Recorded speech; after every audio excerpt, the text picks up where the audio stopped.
नमस्कार, मेरा नाम है राजीव कुमार बजाज यानी आर के बी और मैं हूं इस वक्त एडवोकेट प्रदीप नंबियार जी के साथ। प्रदीप जी नमस्कार। नमस्कार सर, नमस्कार। और हम दोनों हैं इस वक्त नेशन नाउ पर। Nation Now as usual always with you, हमेशा आपके साथ। आप सब लोगों को जय हिंद, जय महाराष्ट्र, जय भवानी, जय शिवाजी, वंदे मातरम। वंदे मातरम। जय सिया राम, हर हर महादेव, हर हर महादेव। आप सबको अस्सलाम वालेकुम, सत श्री अकाल, गुड इवनिंग, वणकम, shalom, konnichiwa in Japanese, ni hao in Chinese, Pradeep ji. Abariyako Jambo to our viewers in East Africa, South Africa and the continent of Africa, wherever they speak Swahili. Wonderful, absolutely wonderful. I love it the way you say that. And Mr. Modi is in Kanyakumari, sir. Kanyakumari. बिल्कुल।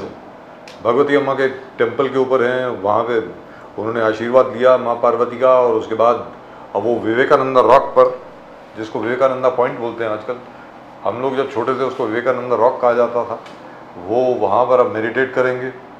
अब opposition को क्या difficulty है sir इसमें? मतलब वो कहते हैं कि भाई साहब वो बहुत ज़्यादा मीडिया अटेंशन होगी when there is supposed to be media silence just before the elections and so on and so forth. But even as Prime Minister, you know, he is the Prime Minister. That's Sir, you suggested one thing, I remember. You suggested one thing, that Rahul Gandhi should go to Ayodhya. Yes. He should go to Ayodhya, he should visit the Ram temple. And if he had done that, it would have been a fantastic photo session. The whole world would have talked about it. He had an opportunity where probably he missed it. Nobody to advise. आपकी आवाज़ शायद वहाँ तक पहुँचे नहीं है। Sir, I said very clearly that Rahul Gandhi, Priyanka Gandhi Vadra ji, Robert Vadra ji, Sonia जी, पूरा परिवार सहित अखिलेश यादव जी, पूरा इंडिया अलायंस जो है, साथ में एक बार प्राण प्रतिष्ठा हो गई, उसके बाद इन सब लोगों को अयोध्या जाना चाहिए था रामलला के दर्शन करने के। Exactly. अब ये क्यों नहीं गए, ये वही जाने। हम लोग क्या बोल सकते हैं सर इसके बारे में? And here is a prime minister who doesn't leave an opportunity. Impossible. He just waits for some opportunity and the entire opposition follows him. अब जैसे ऑपोजिशन जाके कंप्लेन किए कि मीडिया को बैन करो, मीडिया शुड नॉट टेलीकास्ट, आप मंदिर में क्यों जा रहे हो, why is he doing meditation there, I mean why are we following him? आप क्यों फॉलो करो मोदी जी को? I mean you are creating, you are yourself hyping it the way. अरे भाई देखिए, अभी अभी जैसे मोदी जी विवेकानंद रॉक पर गए मेडिटेट करने के लिए, जहां तक राहुल गांधी जी का प्रश्न है या प्रियंका जी का प्रश्न है या अखिलेश यादव जी हैं, तेजस्वी यादव जी हैं, आप लोग जाइए, अभी अयोध्या जाइए, किसने मना किया है? अभी जा सकते हैं। मेरा तो ये कहना है, मेरा सजेशन, मेरा सुझाव उनसे ये है कि अभी आप लोग सब लोग सीधा जाकर के रामलला के दर्शन करें। And you should throw yourself at the mercy of Lord Ram. Shri Ram के चरणों में आप अपने आप को समर्पित कर दें और फिर बाद में आकर के बोलें कि भैया जो राम जी को मंजूर है वो हमें मंजूर है। ऐसी क्या बात है? अरे यार, ये तो गुफा दिखा रहे हो आप नरेंद्र मोदी जी की। पूरे एंटायर पुराना, अभी आज का दिखाओ ना, आज पहुंच गए हैं, आज की फुटेज दिखाइए जरा। So if they, आप जो कह रहे हैं, if they go, they will again create actually जबरदस्त एक माहौल बन जाएगा पूरे देश में। If the entire India Alliance, or forget India Alliance, पूरे सिर्फ राहुल गांधी जी अगर जाते हैं along with Priyanka Gandhi and खड़गे whoever goes with सर अकेले भी चले जाएं। Yes, exactly. किसने मना किया है? अकेले चले जाओ। पूरे it'll create such a big impact. अरे वो जो आपके साथ में रहते हैं, क्या नाम है उनका? केसी वेणुगोपाल साहब। वेणुगोपाल, जयराम रमेश, वो केसी वेणुगोपाल साहब को ही लेके चले जाओ साथ में। ऐसी क्या बात है? किसने मना किया है? वहां जाने की कोई मनाही है क्या? किसी की परमिशन थोड़ी लेनी है आपको कि अगर आप आज अयोध्या जाना चाहते हैं, उसमें क्या है? तो अगर मोदी जी कन्याकुमारी जाकर के और विवेकानंदा रॉक के ऊपर जाकर के मेडिटेशन कर सकते हैं, तो आप भी तो अयोध्या जा सकते हैं। किसने मना किया है? और अगर आप नहीं जाना चाहते तो आपकी मर्जी। मतलब आप चुनाव में आप नहीं चाहते कि आप जो रिजल्ट हैं बड़े अच्छे आए, उसके बारे में क्या कर सकता है कोई? खैर फिलहाल we have got mister Vinayak Ambekar with us. Vinayak Ambekar ji Bharatiya Janata party के इस वक्त हमारे साथ हैं। विनायक अंबेकर जी नमस्कार। नमस्ते सर। जय सिया राम, हर हर महादेव। कैसे हैं सर? जय श्री राम। सर आज तो मतलब मन जो है बड़ा तृप्त हो गया, गदगद हो गया मोदी जी को एक बार फिर देख करके। कन्याकुमारी में हो गए वहाँ पे मेडिटेशन करने के लिए। पहले वो जो भगवती अम्मा टेम्पल जो है, माँ पार्वती का जो मंदिर है वहाँ पे, पहले वहाँ गए हैं, फिर उसके बाद आगे गए हैं, मतलब मेडिटेट करेंगे वहाँ पे। अब ये बताइए सर, जैसे अभी अभी हम लोग बात कर रहे थे, जैसे राहुल गांधी जी हैं, प्रियंका गांधी जी हैं, राहुल गांधी हैं, अपने क्या नाम है इनका, तेजस्वी यादव हैं, अखिलेश यादव हैं। अब इनको ये प्रोटेस्ट करते हैं कि मोदी जी वहां पर क्यों जा रहे हैं। अरे भाई आप भी तो राम मंदिर जा सकते हैं, किसने मना किया है? आपको क्या लगता है कि ये लोग क्यों नहीं जाना चाहते राम मंदिर? मतलब क्यों? क्योंकि प्रधानमंत्री जी ने प्राण प्रतिष्ठा पूजा करी है इसलिए? मतलब मेरी समझ के बारे, आपको क्या लगता है सर? विनायक अंबेडकर साहब आप बताएं। ये सब लोग जो है वो सेकुलरवादी है, एंटी हिंदू है, इसलिए वो नहीं जाना चाहते उधर। सर सेक्युलरिज्म का इससे क्या मतलब हुआ? मतलब कौन सा secular? Secularism does not mean absence of religion. Secularism अब देखिए सर, हमारे जो देश के पहले राष्ट्रपति थे राजेंद्र बाबू जो थे, मतलब वो खुद अपने आप को सेक्युलर बोलते थे, लेकिन सोमनाथ के मंदिर की प्राण प्रतिष्ठा उन्होंने करी, उसमें क्या है जी विनायक अंबेडकर साहब? इनका जो सेकुलरवाद है वो डिफेक्टिव है, ऐसा ही हम बोल रहे हैं ना कई सालों से, क्योंकि इनका सेकुलरवाद यानी एंटी हिंदुइज्म, ये उनका सेकुलरवाद है। वो मनुवाद की बात करेंगे, एंटी ब्राह्मणिज्म की बात करेंगे, एंटी भगवान की बात करेंगे, और वो दूसरे धर्मों को उनका अपीजमेंट करेंगे, यही इनका सेकुलरवाद है। और इसीलिए वो हिंदुओं की मान्यता को, भारतीय परंपरा को, हिंदुस्तान की परंपराओं को मानते नहीं है, तो इसीलिए वो नहीं जाना चाहते। और जो जाता है उसके लिए वो ऑब्जेक्शन उठा रहे। क्योंकि साहब देखिए ऐसा है कि मेरी समझ में, वेरी फ्रैंकली, आप मुझे जो मर्जी कह लीजिए, I think Modi ji by his own actions, अपने एक्शंस के द्वारा एक भारत का जो आत्मसम्मान है वो मोदी जी ने पुनः दोबारा स्थापित किया है।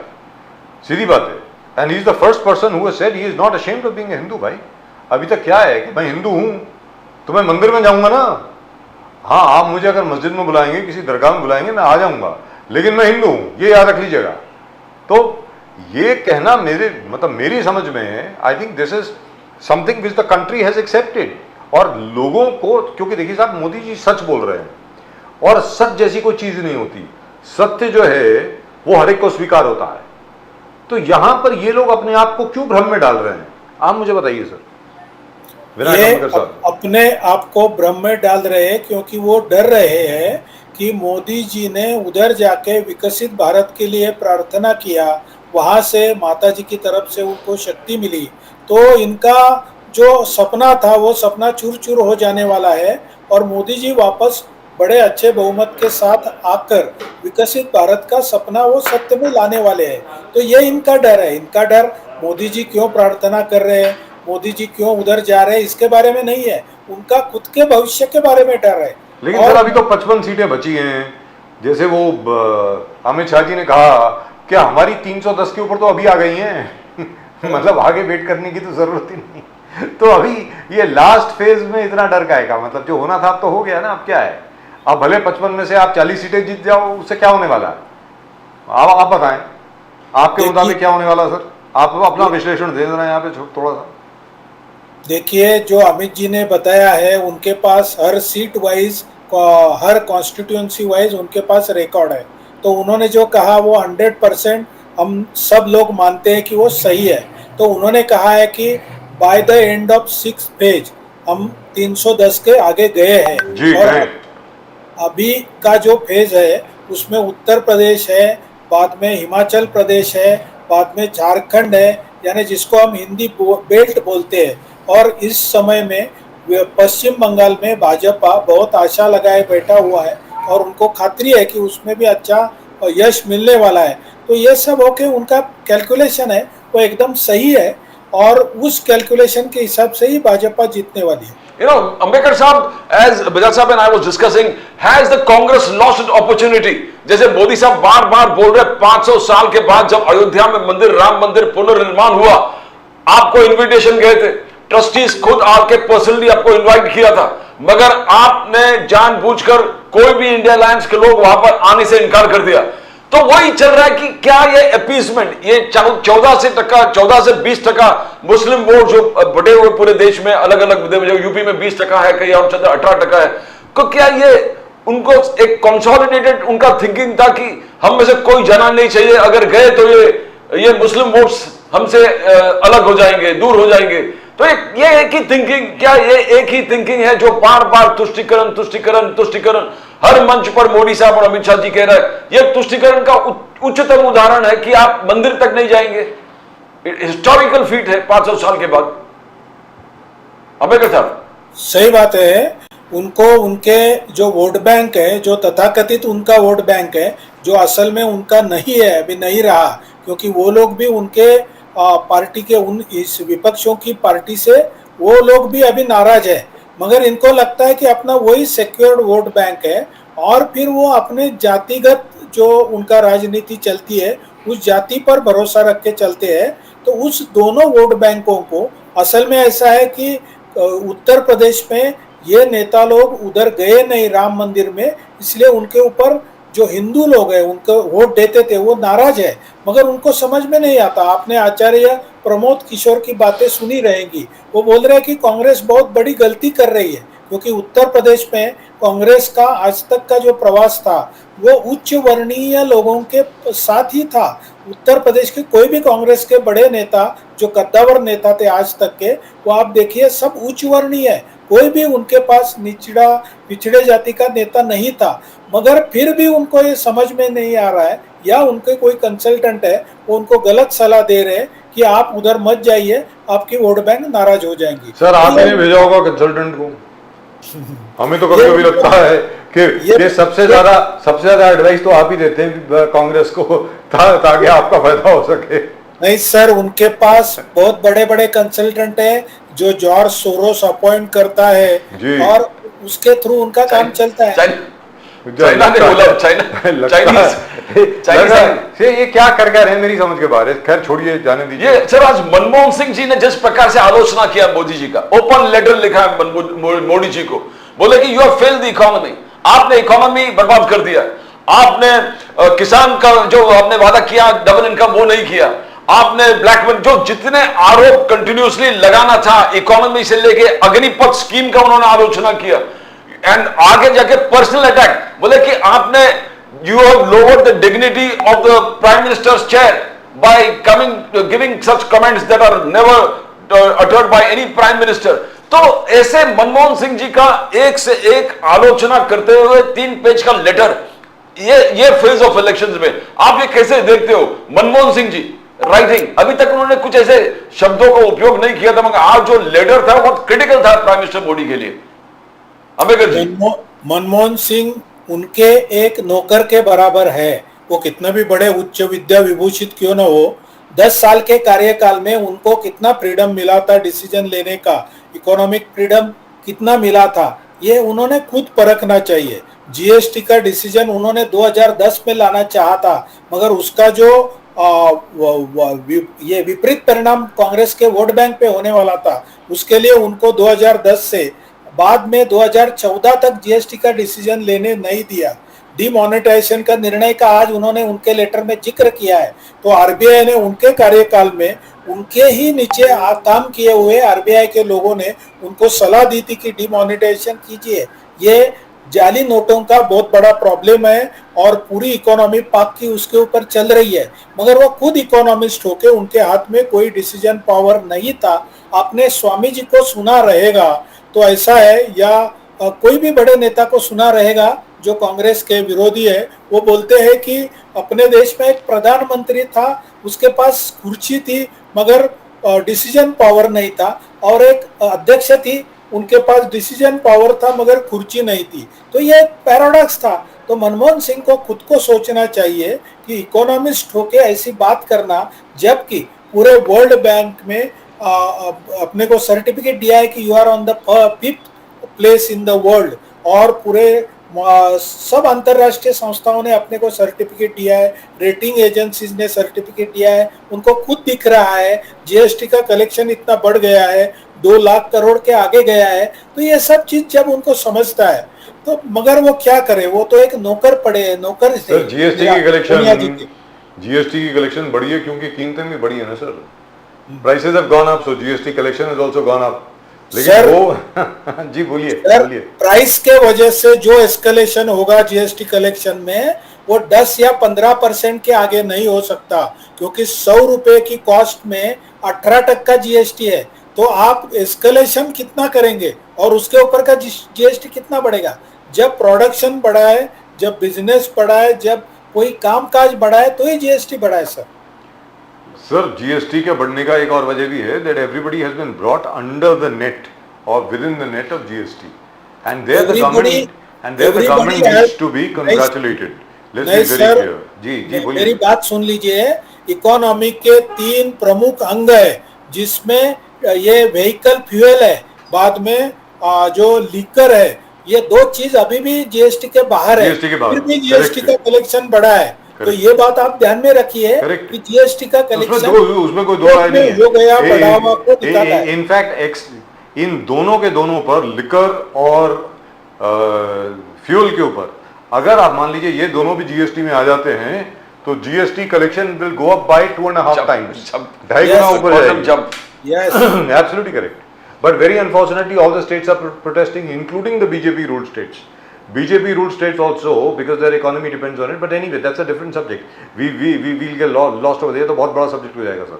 अच्छा अम्बेडकर साहब ये बताएं, क्योंकि आप अभी सामने हैं इसलिए मैं आपसे पूछ रहा हूँ, 2 या 3 चीज़ें जो प्रधानमंत्री जी ने कही वो ज़रा मेरे लिए खुद के लिए सोचने पे मुझे मजबूर कर देती है, मेरे लिए ज़रा ट्रबलसम है। जैसे उन्होंने कहा गांधी को कोई नहीं जानता था जब तक कि गांधी फिल्म बनी, नंबर 1। नंबर 2, मंगलसूत्र के बारे में उनको बोलने की क्या आवश्यकता पड़ गई? अगर आपके पास 2 भैंसें हैं तो एक भैंस को चुरा के ले जाएगा, ये बोलने की क्या जरूरत पड़ गई? मैं अपनी माँ की कोख से मैंने जन्म नहीं लिया है, मुझे बल्कि भगवान ने यहाँ पे भेजा है। अब इस विषय के बारे में ज़रा बताएं, ये बोलने का तात्पर्य क्या है, ज़रा बताएं सर। सर जो इलेक्शन रहता है जी, but every election is about narrative setting. That's right. वो मोदी जी ने जनवरी 2024 में एक राम मंदिर का उद्घाटन पूजन करके एक नैरेटिव सेट किया था जी। इसके वजह से पूरा विपक्ष और इंडिया आघाड़ी घबरा गई और उन्होंने एक काउंटर नैरेटिव जो कि उनके आका है लोग बाहर के, उन्होंने उनको दिया था। और उस दिन से राहुल गांधी जी डिसरप्टिव पॉलिटिक्स करने लगे। जो राहुल गांधी जी बोल रहे थे हर अपनी मीटिंग में कि ओबीसी का रिप्रेजेंटेशन आईएएस ऑफिसर में कितना है, ओबीसी का रिप्रेजेंटेशन मीडिया में कितना है, ऐसा चिल्ला चिल्ला के बोल रहे हैं। मेरे पास वीडियो है उनके, मैंने खुद एक वीडियो उनके ऊपर बनाया। तो ये जो डिसरप्टिव पॉलिटिक्स था वो हिंदू वोट बैंक इकट्ठा ना हो जाए इसके लिए उन्होंने किया था।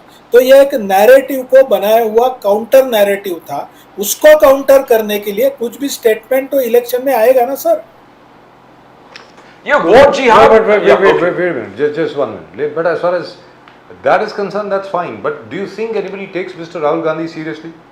क्योंकि सर आपसे सवाल पूछ रहा हूँ मैं कि उन्होंने कहा कि उन्होंने कोई लिस्ट दी कि 70 आईएएस ऑफिसर्स की, और उन्होंने कहा कि सिर्फ इसमें 3 जो हैं वो ओबीसी हैं। Now my point is he looked at IAS officers of the rank of principal secretary, additional secretary और chief secretary. Right. Now, obviously, these people came in before the OBC reservation was brought into place.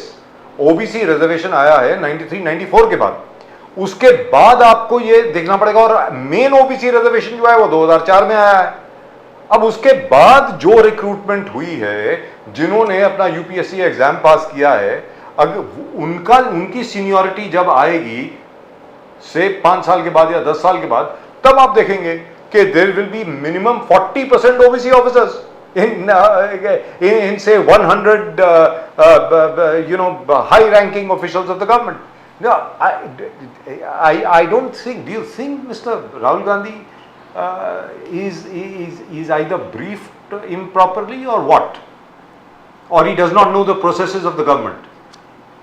नहीं, he doesn't know the processes of the government, that is right basically। और दूसरी बड़ी महत्वपूर्ण बात ऐसी है कि उनका सेल्फ गोल था, क्योंकि जब वो बोलते हैं कि एससी को रिप्रेजेंटेशन नहीं है, एसटी को रिप्रेजेंटेशन नहीं है, ओबीसी को रिप्रेजेंटेशन नहीं है, वनवासी को, आदिवासी को रिप्रेजेंटेशन नहीं है, तो वो भूल जाते हैं कि 60 साल उनकी सरकार थी और उसमें से 53 साल उनके घर के आदमी सरकार चला रहे थे। तो ये जो ब्लेम है वो खुद के ऊपर ही लगा रहे थे। मगर आज जो सामने युवा बैठा है उसको वो क्या बोल रहे थे कि तुम ओबीसी हो, तुम्हारा काम क्या है, रास्ते पे भीख मांगने का है। ये उनके शब्द है सर, मेरे पास वीडियो है, मैंने उसका वीडियो भी आगे बनाया हुआ है कि तुम भीख मांगने का है। और ये बड़े लोग जो है वो नोटा गिनेंगे। और एक वो पत्रकार को पूछ रहे एक बड़ी सभा में कि तुम्हारा नाम क्या है, वो बेचारा नाम बोलता है मेरा नाम शिव शंकर है। तो बोलता है तुम्हारे मालिक का नाम बताओ। वो कुछ चिल्ला के बोल रहा था, उनको सुनाई नहीं दे रहा। तो उनके ऊपर गुस्सा होकर वो बोलते हैं कि सब मीडिया के मालिक करोड़पति है, वो उच्च वर्णीय है, उसमें कोई ओबीसी नहीं है। तो इस तरह की जो डिविजिव बातें हैं, जो समाज में विघटन पैदा करने वाली बातें हैं, वो ओनली फॉर हिंदूज उन्होंने बताई थी। तो जब उन्होंने किसी अपने वोट बैंक को या किसी एक समुदाय को डिवाइड करने को देखा, तो उस समुदाय को उसकी वस्तुस्थिति क्या है वो बताने का काम है। इलेक्शन में नैरेटिव आएगा तो counter and that's lovely footage of Mr. Modi ji की बहुत ही खूबसूरत फुटेज है ये, बड़ी सुंदर फुटेज है ये।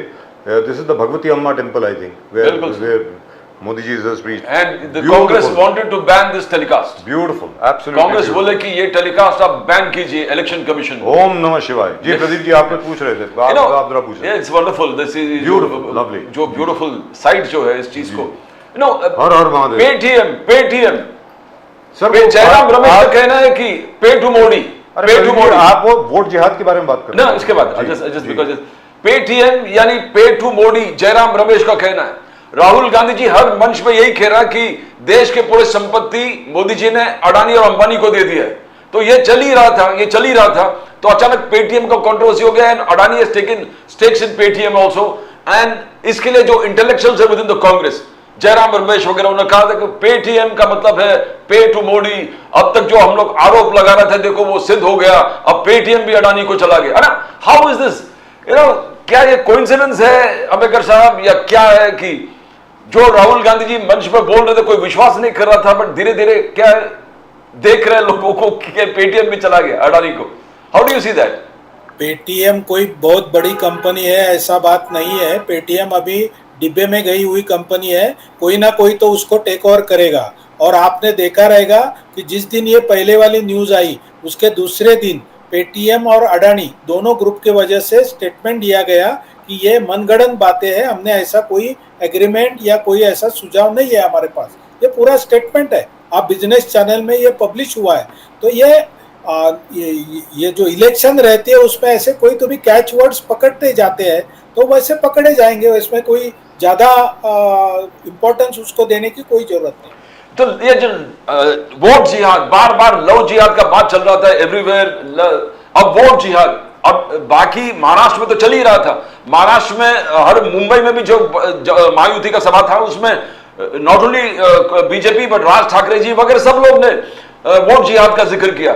मोदी जी अब वोट जिहाद का जिक्र करने लगे पिछले 2-3 दिन से। तो क्या एक सीरियस थ्रेट है? Is some community giving instructions that we have to vote against BJP, anti BJP vote आपका लगना चाहिए? ये कितना बड़ा, क्या एक षड्यंत्र है, क्या एक कॉन्स्पिरेसी है? If it is how serious it is Ambedkar साहब? 100% ये कॉन्स्पिरेसी है और ये रियल है, मनगढ़ंत बातें नहीं है। क्योंकि इसमें ग्राउंड लेवल्स पे हमारे जैसे कार्यकर्ता जब देखते हैं तो ये बात बताई जाती है। और आपने भी कोई पोलिंग स्टेशन के फोटो दिखे रहेंगे, मगर इसका जो बात जब चलती है, समाज माध्यम में चलती है, प्रिंट में चलती है, इलेक्ट्रॉनिक में चलती है, तो हिंदू लोग भी अवेयर हो जाते हैं कि एक विशिष्ट कम्युनिटी मोदी को हराने के लिए सुबह 7 बजे जमा हो जाती है। तो दूसरी कम्युनिटी भी अवेयर होके उनको काउंटर करने के लिए सुबह 7 बजे जमा हो जाती है। आपने देखा रहेगा, मैंने तो पूना में 100% देखा है, मैं खुद जिधर वोटिंग किया उस पोलिंग बूथ में कभी भी मैं 7 बजे जाता था तो 10 मिनट में मैं बाहर आ जाता था। इस बार मैं जब 7 बजे गया तो मैं 8:30 बजे बाहर आया हूँ। तो इस ऐसे नैरेटिव चलाने से पब्लिक अवेयर हो जाती है। और ऐसा कोई दुष्ट कर्म चलते रहेगा, कोई ऐसी कॉन्स्पिरेसी चलते रहेगी, तो उसको अपने आप उसका काउंटर नैरेटिव देना पड़ता है। लेकिन सर उसके बावजूद जो आपने कहा अभी कि ज़्यादातर आप पहले 7 बजे जाते थे और 10-15 मिनट के बाद बाहर आ जाया करते थे, करेक्ट है। लेकिन उसके बावजूद इस बार जो वोटर टर्नआउट है इतना कम क्यों है सर? वोटर टर्नआउट का मेरा आकलन जो है वो एक तो पहले 3 फेज में कम था, चौथे में बैलेंस हो गया, 5वें और 6ठे में बढ़ा है। और जो पहले 3 फेज है वो साउथ के है, तो उसके लिए बीजेपी को ज़्यादा चिंता नहीं है। मगर ऐसा है कि हीट वेव ये प्रमुख कारण है, ऐसा सब जगह से रिपोर्ट जी, आया है correct। कि heat wave is the biggest thing, क्योंकि Yes। वोटर टर्नआउट नहीं होने का।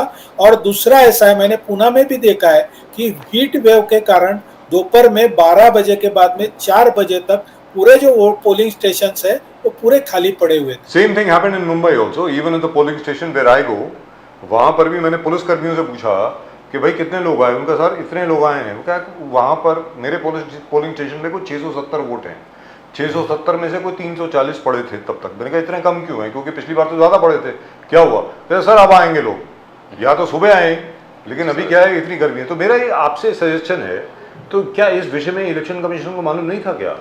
मेरा ये कहना है कि आखिरकार now climate has changed, everybody knows कि मई के महीने में ज़बरदस्त गर्मी पड़ती है हर जगह पे, लेकिन इतनी ज़बरदस्त पड़ेगी किसी को मालूम नहीं था। In fact temperature today, Pradeep ji, you will be surprised to know, in Delhi is 53 degree. Yes, बिल्कुल सर 53 डिग्री का टेम्परेचर है, अनहर्ड ऑफ दिल्ली में। Ever since temperatures have been recorded in Delhi, it is the hottest day today. मतलब तो मेरा ये कहना है कि फरवरी मार्च में ना करा दिया जाए इलेक्शन। मैं आपसे पूछ रहा हूँ sir, there should be a proper instruction given to the election commission कि भाई फरवरी मार्च में after 5 years have been completed or in the 5th year, they should be conducted at that time. Just asking sir. Sir basically इसका एक बहुत अलग अलग इसके ये रहते हैं, आयाम रहते हैं। तो उसका पहला बड़ा आयाम है कि फरवरी और मार्च ये जनरली एग्ज़ाम डेट्स पकड़े जाते हैं। 10th और 12th की एग्ज़ाम होती है और हर 5 साल को उनको एग्ज़ाम का टाइम शेड्यूल भी पहले ये करना पड़ता है, फॉरवर्ड करना पड़ता है, बैकवर्ड्स करना पड़ता है। और उसका वैसे किया था और ऐसा करके फिर उनको 6-7 पेजेस करनी पड़ती है, क्योंकि जो इलेक्शन की मशीनरी है उसमें लॉ ऑर्डर मशीनरी है, इलेक्शन कमीशन की मशीनरी है, बाद में जो इलेक्शन स्टाफ है उसकी मशीनरी है, उनका ट्रेनिंग है, उनके आयुध है, सब ये जो ईवीएम है, वीवीपैट है, उसका सप्लाई होना है। तो ये सब के लिए उनका जो प्लानिंग रहता है वो बहुत गहरा और अच्छा प्लानिंग है। और इलेक्शन कमीशन ऑफ इंडिया जो है उसको सराहा जाता है पूरे दुनिया में कि फ्लॉलेस और बहुत बड़ा एक्सरसाइज है इंडिया का जो इलेक्शन है वो अच्छी तरह से करती है करके पूरे दुनिया में उसको। लेकिन यहाँ पर एक और चीज़ भी सामने आई sir, just taking your brains on this. लोगों ने ये भी बताया कि क्या है कि स्कूल की छुट्टियां हैं, सो और पूरे फैमिली जो है अपने बच्चों के साथ हॉलीडे पे चले गए हैं और वोट देने आए नहीं वो लोग। तो एज ए रिजल्ट विच कहीं पर 52%, कहीं पर 53%, कहीं पर 54%, कहीं पर 55%।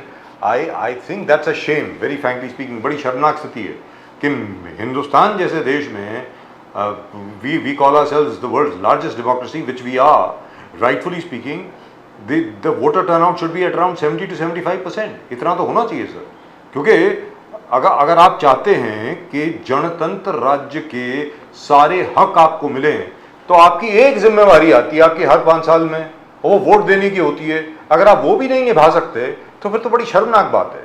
सर आप बताएं। इन डिफरेंट इलेक्टोरेट सर इसके लिए 1 नेशन 1 इलेक्शन जब आएगी तब वोटर जरूर अपने बर्ताव में सुधार करेगा, क्योंकि अभी ऐसा है कि आप बोल रहे हैं कि एक इलेक्शन 5 साल में आती है, हमारे इधर 6 महीने के बाद में स्टेट असेंबली की इलेक्शन होनी है, हमारे इधर बाद में 6 महीने के बाद में म्यूनिसिपल कॉरपोरेशन की इलेक्शन होनी है, उसके बाद में जिला पंचायत की इलेक्शन होनी है। तो कोई ना कोई इलेक्शन चलती रहती है सर। तो बेसिकली लोग भी जो विचार पूर्वक आएंगे वो 1 नेशन 1 इलेक्शन जब हो जाएगा, और अमित जी ने ये बोला है कि 1 नेशन 1 इलेक्शन ये हमारी टॉप मोस्ट प्रायोरिटी रहेगी, क्योंकि 5 साल उनको मिलेंगे प्लानिंग के लिए। कोई असेंबली जो है वो प्रीपोन की जाएंगी, कोई पोस्टपोन की जाएगी, और सबको इकट्ठा लाके लोगों के ऊपर ज़्यादा प्रेशर ना पड़े, तब मेरे हिसाब से आपके कहने के हिसाब से 75% वोटिंग हो जाएगा। महाराष्ट्र में जिस प्रकार से आज पूरे बीजेपी के आंदोलन था, पूरे महाराष्ट्र में जितेंद्र आव्हाड जी जिस प्रकार से मनुस्मृति के उपयोग स्लोगन्स जो एजुकेशन सिस्टम में उनका कहना है कि आप इंट्रोड्यूस करना चाहते हैं, और उस प्रोसेस में शायद अंबेडकर जी के उन्होंने फाड़ दिए वो, तो how do you see that, how do you see Jitendra Awhad ji का जो स्टेटमेंट है और जो एक्शन है and BJP reaction to it? You have reacted in a big way, complete है, आपने कैंपेन चलाया पूरे महाराष्ट्र में। हमें जी जितेंद्र आव्हाड जी का बीजेपी के पूरे महाराष्ट्र ने निषेध किया है, मैं भी करता हूं, मगर एक बात बोलता हूं, जो पब्लिसिटी के लिए ऐसे कोई स्टंट करते हैं तो उनको इतना भी प्लानिंग नहीं करने को आता कि आप डॉक्टर बाबा साहेब अम्बेडकर का फोटो फाड़ रहे हैं, तो इतना तो कम से कम शर्म करो कि आपको पब्लिसिटी मिलनी चाहिए, इसके लिए आप कौन से स्तर पे, निचले स्तर पे जाएंगे? तो हम पूरा उसका निषेध किया है और मैं भी निषेध करता हूँ। और जो Pune hit and run case में जो लगातार सबका आरोप लग रहा है, you had Anjali Damania complaining narco test कराओ, यू हैड सुषमा अंधारे, नाना पाटोले जी ने आरोप लगा दिया है कि एमएलए के बच्चा लड़का भी इसमें इन्वॉल्व है, रेसिंग कर रहा था, ब्लड टेस्ट सैंपल का स्विचिंग हो गया है, अलग अलग we see crimes at every level, जो manipulation of evidences at every level, police station, hospital, forensic, सब जगह। तो ऐसे एक ही केस में इतना सारा चीज निकला है criminal, how do you see it? क्या कोई state is involve in that? कोई मंत्री इन्वॉल्व है क्या? सर बेसिकली आपने ये पहले जान लेना चाहिए कि इतनी बातें निकाली किसने, तो पुलिस ने निकाली। पुलिस को देवेंद्र जी ने पुणे में आकर खुद बताया था कि इस प्रकरण में हर चीज के बेसिक रूट्स तक जाओ। तो पुलिस ने क्या सोचा कि जब उनके ब्लड सैंपल में बदलाव किया गया तो किसने किया रहेगा? ये पुलिस की सोच है, ये पुलिस ने ढूंढ के निकाला है, ये कोई सुषमा अंधारे ने ढूंढ के नहीं निकाला है। सुषमा अंधारे क्या नौटंकी करने के लिए बाद में आ गई, उसमें कोई दम नहीं है। नाना पटोले जी को कोई दम नहीं है, उनको बोलो 2021 में मुंबई में सेम केस हुई है जब उद्धव जी ठाकरे चीफ मिनिस्टर थे, तो वो केस का निकाल अभी तक क्यों नहीं आया? उस केस में उन्होंने इतनी सिंसियरिटी क्यों नहीं दिखाई? जब ये तख्त बदल दिया तो उनको सब सिंसियरिटी आ गई और खुद के ऊपर था, तब नाना पटोले जी भी ये अध्यक्ष थे, तो उन्होंने क्यों नहीं उस मुंबई के केस में ज्यादा सीरियसनेस दिखाया? तो ये सब ये नौटंकी चल रही है, ये पब्लिसिटी स्टंट है, ये सब चलते चलते पता नहीं, I don't know whether you will take this as good news और व्हाटएवर न्यूज, वो अडानी टेकिंग ओवर पेटीएम, उसके चक्कर में क्या हुआ है, Paytm for the second straight day running has hit the upper circuit. So whoever is invested in Paytm 3-4 days ago has really made a lot of money. But thank you very much, sir, for joining us. Great pleasure. And whenever you do come to Mumbai, it will be a pleasure hosting you here. Do come to our office. We'll have a coffee together or tea, whatever you prefer. So yes, sir. Please do come. Please do come, and all the very best to you for June 4th. 4 जून के लिए बहुत बहुत शुभकामनाएं। Thank you so much, sir. Thank you so much, sir. और 4 जून को मुझे बुलाइए। पक्का सर, 100%। आप तो हो ही। हाँ, आप साथ में रहेंगे सर। हाँ, साथ में ही रहेंगे sir. Either way. You're VIP spokesperson for us. Thank you very much, sir. Thank you very much. Yes. जय सिया राम sir. जय सिया राम. जय Siya Ram. And at the moment with us, चलिए, ये तो जहाँ तक बीजेपी के सवाल है, you don't expect them to say anything. अब उन्होंने कहा कि भाई देखिए वो that was to break the narrative set by Rahul Gandhi, to break up the entire Hindu, rather to break his narrative to split the Hindu vote. लेकिन उसमें गांधी जी कहाँ से आ गए मुझे समझ में नहीं आया।